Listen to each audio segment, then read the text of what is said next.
this long. I know we all are hungry. So I'm not going to take a lot of time. Quickly get started. Today I'm going to focus a little. So till now we've been talking about how to secure cyber security. I'm spending a little time in terms of getting the context and around what are we trying to secure, what are the numbers. Once we put some numbers in front of us, I think it gives a little idea around the scale that we're talking about. It gives a light idea around what actually is behind all of this, right? So some numbers around it. But before I get started, my name is Gunanand, called Gigi. I come from a background of entrepreneurship, and now I am working into REAN Cloud and acquired by Hitachi Ventura recently. A techie by heart, excited to solve problems in an optimal use of technology. So let's look at some of the numbers in the context of India and in the context of IT. But before we look at IT and the numbers in there, the perspective of those numbers when looked at from the number of, and you're not able to see the screen below there, but I can read it for you. It's from the population pyramid. The Indian population, that is the number that when we look at it in that context, we'll be able to make a good amount of sense in all the other numbers. It's estimated that by 2020, we would be around 1.4 billion people in India. So hold on to that number and let's look at other numbers in context of that number. And all of these numbers are coming from some analysis by Google or some of the big three firms, FMCG and other reports, right? So 2017, 400 million people online, and on smartphone, 330. It is estimated that half of the population of India, or close to half of the population of India, would be online by 2020, 650 million, right? And 500 million of them would be on smartphones. Many of them would not even have used a laptop or a machine, and they would already use a computer in a form of a mobile. All of that is possibly happening because of the internet and the affordability of internet, though it is said that we are on the lower end of the speed that we get in India compared to some of the other countries who are offering 4G. But in my mind, when I use internet and I look at an HD video, it doesn't get buffered, so I'm good there. And that's why I think the number is growing. Mobile is really shaping the way people are interacting. So when we look at some of the analysis from YouTube, they claim that there is a 400% increase in the YouTube consumption on mobile devices. It's a huge number, right? When you look at just that 1 year data of 2017 coming from Google. So videos and is one form, right? There is one more important data point for us to take here. We as Indians, a lot of growth is coming from even beyond metro cities, beyond the 6 metros or beyond the top tier cities. And a lot of engagement is happening over vernacular content, be it Hindi, be it Tamil, be it Marathi, Gujarati, or any other languages, right? A lot of content. Google has given this number that there is a 10x growth in the local language searches. The video content growth is also high. People are interacting and in the vernacular language. That's one important takeaway from this data there.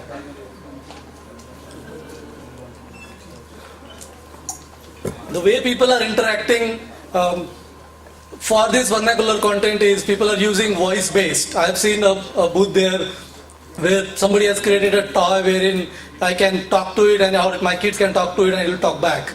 It's like Alexa's toy and Alexa they've created. They're going to go live. I think I'm going to be one of the first customers. But people are interacting in voices in India. Number of voice queries have increased substantially, 28%.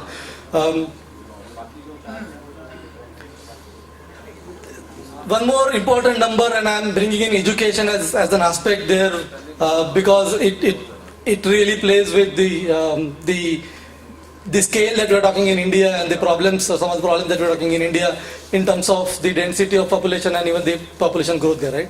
So, but we see that a lot of people out of or beyond the top 6 metros are searching for online education. The increase of the search is 44% for that particular year.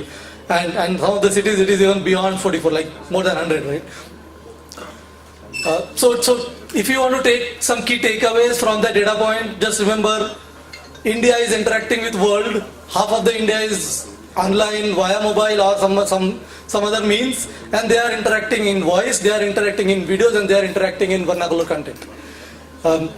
It's important to understand that, because I know a lot of talk today is going to be around cyber security, but I thought as a human being, those problems that are coming out of cybersecurity will be solved as we go ahead. I'm a little optimistic sort of a personality, so I see more possibilities in those problems, and I wanted to pick on this area of how India is interacting, and based on those numbers, think of the amount of data that we'll create or we'll consume, and think what sort of systems and solutions we would need to build at that scale when we talk of this, right? I mean, we're not even talking textual, we're talking videos. How do we secure videos, right? There are already things like deepfake, which can build fake videos, which are even difficult to find if they are fake or not. It's not pictures, it's not text, it's video which are fake, right? If you have seen a video of a group of ducks crossing a signal on your WhatsApp universities, that's a fake video, is what is claimed by the people who have created using that fake ML based solution. It's called fake deep or fake deep fake. So key takeaway: videos, voice and vernacular content, and then the size of the people who are using it, are going to use it. But if I am talking about this and I don't talk about REAN Cloud, it's from where I come from, and Hitachi Vantara as a company who has acquired REAN Cloud recently, and the numbers around it, then for sure they are not going to reimburse my expenses here. So let me talk around it. A quick one slider there. REAN Cloud is a 5-year-old company, primarily focused around building and taking customers to cloud in a much more secured manner. We are one of the only 50 or 60 consulting partners for AWS. There are around 7,000 partners for AWS. We have done implementations at DoD US, wherein we even got award from there. So when it comes to security, DoD US stands a notch up there, and they have come up with guidelines, and we are trying to follow those, and we are trying to implement, and actually have implemented those.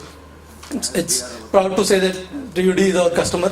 Around 100 plus customers, a lot of certified people, 350 global employees, half of them in India, so it's a good presence in India, serving a lot of India customers even at present. Okay, so after that quick one slider of REAN Cloud, let me jump into possibilities. We have looked at the numbers, we talked about how we as Indians are interacting with internet or using internet, right? So there are umpteen possibilities, and each of those possibilities will need a good amount of discussions for sure from a security perspective, as well as policing, all of those aspects, right? But I'm trying to bring out an image that yes, we would need to focus on security, but we would need to secure and something which we will get into, which we will create. So let's even think of what do we create and secure that, right? So with those numbers and with the data usage, big data systems are going to be the game. We would end up building data lakes, and we would have to worry about putting up right and secure foundations. We have used or implemented the best practices like ACCA. ACCA is a practice, or it's a open sourced way of, or US DoD has come up with an architecture, they call it secure cloud computing architecture. We implemented that. When you go and do a public cloud or a private cloud, going and putting a foundation like that helps you make sure that you're putting a really, really secure foundation. Doesn't mean you don't have to worry about and not do 24/7 good amount of security monitoring and all, but a good foundation gives you a good home to build on, and that's why that. But when you look at some of the IT solutions, you would have to have big data, and you would have to infer knowledge around it or insights from it. The systems which are going to be AI/ML based are going to be norms. People are not going to ask a question to a dashboard, but they're going to ask a question to some device, be it Alexa or something, wherein they would want to know, hey, what's the status of my project as management, or as a citizen, what service is available and is it working or not, right? So those systems are the systems which we can build for sure when we go on cloud or even public or private cloud, right? Education, something very close to my heart. We are not far from having online only schools. Maybe some of the government organizations are already talking about, can we have online only schools because on universities, because the scale that we are looking at in India, it's physical may not solve all the problems, and there is a good amount of penetration, so they could be online only schools. And as soon as we talk about online only schools, yes, the security and all falls in place, but those are some of the systems which can be built and should be built, and would need a good amount of discussions, and more points around education are possibly even required. But yeah, talking about security and compliance, I mean, I don't have to talk more there. We have been talking around it from the morning. But it's not only a software game, and it's not only you want to.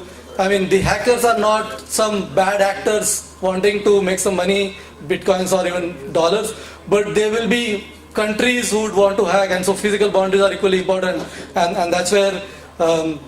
Along with physical boundaries and right policing and tooling, Symantec and others of the world, we should be able to put in, and I'm fairly positive that I mean, in the open source world, there are stuff happening wherein AI/ML based solutions are coming in, and we would be able to have good amount of security and compliance in place for building those IT systems, for securing the amount of data that is getting generated.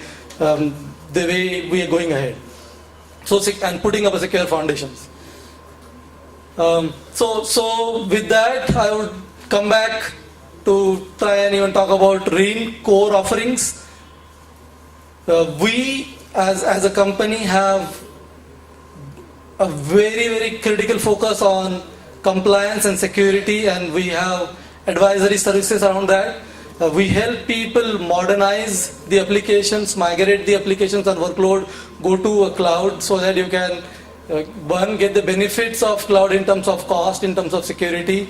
And we also put up 24/7. We help have the right experts man your workloads and applications in an operations or continuous operations perspective, to get you the secured walls and the experts which will provide the security for you.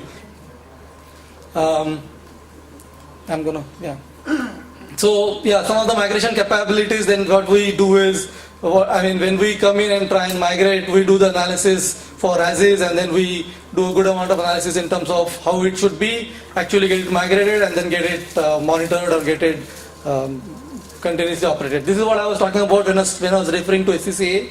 It's the architecture that is from US DoD.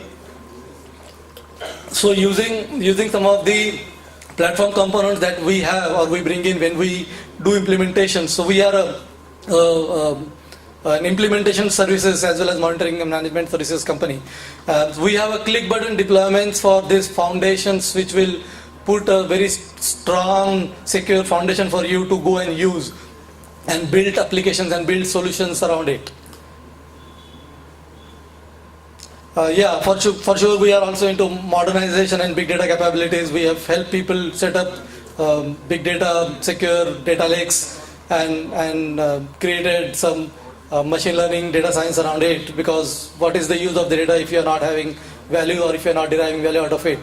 The cloud only nature of these applications, or the native nature of these applications, helps make it much cost effective as well as little more secure, because then the security is in the hands of the experts and not every other person. Reliability and the security engineering services. So we were talking about SPOC. We help people set the SPOC and run it or man it 24/7. And then try and get the enough automation in place so that if you keep human out of the equation, the amount of or the loopholes that you will end up creating is going to reduce, and that's where that focus there. So keeping in mind the time request, I would pause here. Thanks for your time. It's been pleasuring being here.